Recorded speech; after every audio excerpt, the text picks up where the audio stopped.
Breaking చూస్తున్నాం. ఫిలింనగర్లోని Deccan kitchen కూల్చివేతపై నేడు నాంపల్లి కోర్టులో విచారణ జరగనుంది. కాగా ఈ కేసులో ఇప్పటికే సినీ నటులు వెంకటేష్తో పాటుగా దగ్గుపాటి సురేష్ బాబు, రానాపై కేసు నమోదు చేయాలని కోర్టు ఆదేశించింది. కోర్టు ఆదేశాలతో పోలీసులు హీరో దగ్గుపాటి వెంకటేష్, నిర్మాత సురేష్ బాబు, హీరో రానాపై ఫిలింనగర్ పోలీసులు 448, 452, 458, 120B సెక్షన్లపై కేసు నమోదు చేశారు. ఈ నేపథ్యంలో ఫిలింనగర్లోని దక్కన్ కిచెన్ కూల్చివేతపై విచారణకు రాకుండా కాలయాపన చేస్తున్న దగ్గుపాటి సురేష్, వెంకటేష్, రానాపై న్యాయస్థానం ఆగ్రహం వ్యక్తం చేసింది. ఆగస్టు 1వ తేదీన కోర్టుకు హాజరు కావాల్సిందేనంటూ ఆదేశాలు జారీ చేసింది. నేడు విచారణకు హాజరవుతారా లేదే అన్నదానిపై సందిగ్ధత నెలకొంది. న్యాయస్థానం ఆదేశాలు బేఖాతరు చేస్తారా అనేది ఇంకా తెలియాల్సి ఉంది.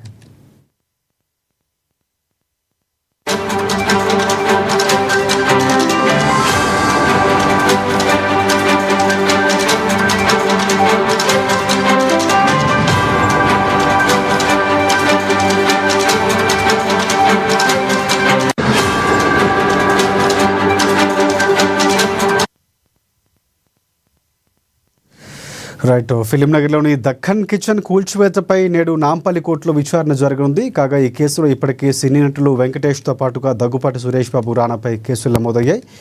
ఇదే అంశానికి సంబంధించి పూర్తి అప్డేట్స్ అందించేందుకు మా ఫిలిం రిపోర్టర్ అశోక్ మనకి లైవ్లో సిద్ధంగా ఉన్నారు. సో అశోక్, చెప్పండి, పూర్తి అప్డేట్స్ ఏంటి? ఈరోజు హాజరయ్యే అవకాశం కనిపిస్తుందా కోర్టుకు, లేకపోతే ఎలాంటి చర్యలు తీసుకునే అవకాశం ఉంది ఒకవేళ హాజరు కాకపోతే? Thank you Rajasekhar. Hero Venkatesh, Suresh Babu, Rana, Abhiram అంటే వీళ్ళకి సంబంధించినటువంటి డెక్కన్ కిచెన్ విషయంలో వివాదం ఉంది. దీనికి సంబంధించినటువంటి వివాదంలో ఇప్పటికీ కోర్టుకి చాలాసార్లు హాజరు కావాల్సినటువంటి వ్యక్తులు కానీ హాజరు కాలేదు. కాకపోతే దానికి సంబంధించిన పూర్తి వివరాలు ఇవ్వలేదు.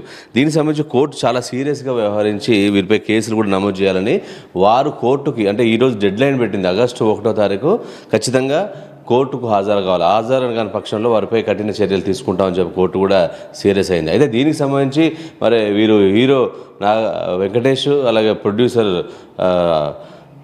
సురేష్ బాబు, అభిరామ్, అలాగే రానా హాజరవుతారా లేదా అనేది మాత్రం చర్చగా మారింది. అయితే ఈ మధ్యాహ్నం తర్వాత ఈ యొక్క హియరింగ్స్ ఉన్నటువంటి పరిస్థితి. అయితే ముఖ్య విషయం ఏంటంటే ఈ వివాదం ఎప్పుడు వచ్చిందంటే దీనికి సంబంధించిన ఒక ల్యాండ్ వివాదంలో ఫిలింనగర్లో ఉన్నటువంటి ఒక ల్యాండ్ వివాదంలో డెక్కన్ చికెన్ అని ఒక అతనికి నందకిషోర్కి ఇవ్వడం జరిగింది. దీనికి సంబంధించి నందకుమార్కి ఒక లీజ్కి ఇవ్వడం జరిగింది. అయితే లీజ్కి ఇచ్చిన వెంటనే తర్వాత వాళ్ళు ఆ నందకిషోర్ ఆరోపణ చేసిన విషయం ఏంటంటే డెక్కన్కి ఇచ్చిన 6 నెలలకు ఒకసారి వాళ్ళకి ఇచ్చినటువంటి లీజ్ని మరింతగా ఎక్స్టెండ్ చేస్తుంటే దానికి ఎక్కువ డబ్బులు ఇవ్వాలని ఇబ్బంది పెట్టడం, మళ్ళీ రెండోసారి మూడోసారి అట్లా పలు దాపాలుగా చేయడంతో నందకిషోర్కి అదే కాకుండా ఒకసారి జిహెచ్ఎంసీ సిబ్బందితో అలాగే తన సిబ్బందితో కూడా దాడులు చేయడం జరిగింది. ఒకసారి పూర్తి స్థాయిలో కూడా ధ్వంసం చేసినటువంటి పరిస్థితి చూసాం. అంటే 2024 సంవత్సరంలో కూడా. దీంతో ఆయన నేను చాలా నష్టపోయాను, కొన్ని కోట్ల రూపాయలు నష్టపోయాను, లీజ్కి విరుద్ధంగా వీరు చేస్తున్నారు, వీరిపై కఠిన చర్యలు తీసుకోవాలని చెప్పి కోర్టుని ఆశ్రయించడం జరిగింది. దీనికి సంబంధించినటువంటి వాదనలు అప్పటి నుంచి వినిపిస్తుంది. అయితే ముఖ్యంగా చెప్పాలంటే వీరిపై చేసినటువంటి ఈ వ్యవహారంలో కూడా వీరి నలుగురిపై కూడా ఫిలింనగర్ పోలీసులు 448, 452, 458, 120B సెక్షన్ల కింద కూడా కేసు నమోదు చేశారు.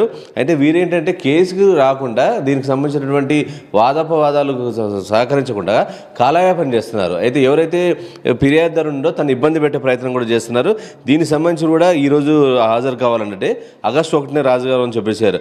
అయితే ఈ విషయం ఎప్పుడైందంటే 2022 నవంబర్లో దీనికి సంబంధించినటువంటి వివాదం చెలరేగింది. దాని తర్వాత ఆయన అనేక సార్లు కూడా ఇబ్బంది పడుతూ కూడా కోర్టును ఆశ్రయించడం, అనేక సందర్భాల్లో కూడా ధర్నాలు చేయడం, ఆ కుటుంబానికి కూడా చేయడంతో అయితే వాళ్ళు ఇన్ఫ్లుయెన్స్ పర్సన్స్, ముఖ్యంగా ఇండస్ట్రీకి సంబంధించిన ఇన్ఫ్లుయెన్సర్స్ పోలీసులను కూడా ఇన్ఫ్లుయెన్స్ చేశారనేది ఆయన ఆరోపిస్తున్నటువంటి విషయం. అయితే మరి ఈరోజు హాజరవుతారు అనేది మాత్రం మనకు ఇన్ఫర్మేషన్ ఉంది. అయితే దీనికి సంబంధించినటువంటి మాత్రం కోర్టు మాత్రం చాలా సీరియస్గా ఉంది.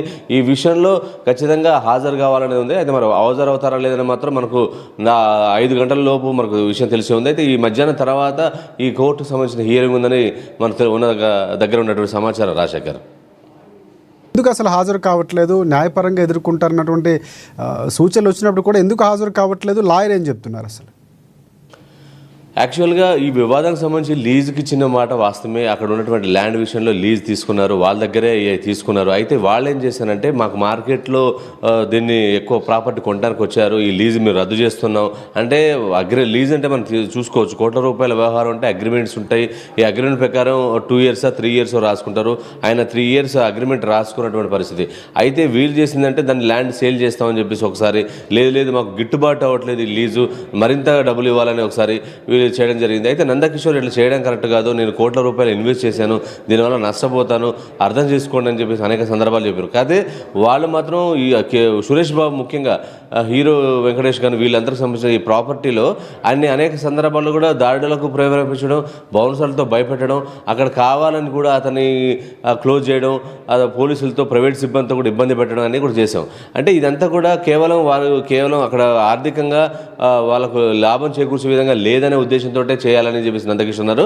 ఖచ్చితంగా నాకు ఆ నందకిషోర్ చెప్తున్న విషయం ఏంటంటే తనకు కోట్ల రూపాయల నష్టం జరిగింది, దానికి డబుల్ త్రిబుల్ ఇస్తే తప్ప నేను ఈ యొక్క కేసు విత్డ్రా చేసుకొని వారిపై కఠిన చర్యలు తీసుకోవాలి, నా నష్టాన్ని కూడా పూడ్చాలని చెప్పేసి ముఖ్యంగా నందకుమార్ అభిప్రాయపడుతున్నారు.